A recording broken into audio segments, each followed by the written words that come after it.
Advocate Kamrul Islam বলেছিলেন একটা chocolate দেওয়ার জন্য এবং পানি দেওয়ার জন্য, কিন্তু সেখানে আমি চকলেট দিতে পেরেছিলাম কিন্তু পানিটা দেওয়া হয়নি। আমার বিশেষ করে আমাদের প্রাক্তন মন্ত্রী অ্যাডভোকেট কামরুল ইসলাম প্রশ্ন করেছেন যে কোন মামলায় এবং ধারা কী, বাদী কে এবং ভিকটিম কে, সেটা আমরা জানি না।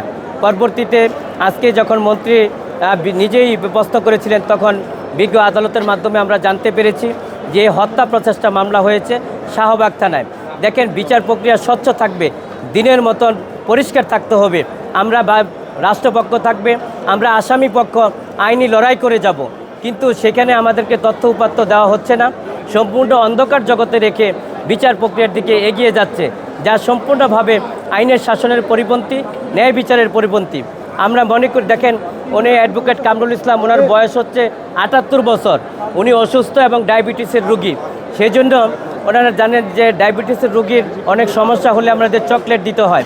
তখন অ্যাডভোকেট কামরুল ইসলাম বলেছিলেন একটা চকলেট দেওয়ার জন্য এবং পানি দেওয়ার জন্য, কিন্তু সেখানে আমি চকলেট দিতে পেরেছিলাম কিন্তু পানিটা দেওয়া হয়নি। কিন্তু পরবর্তীতে সেখানে আমরা মনে করি মানুষের জীবন হচ্ছে আগে, সেখানে আগে বাঁচতে হবে।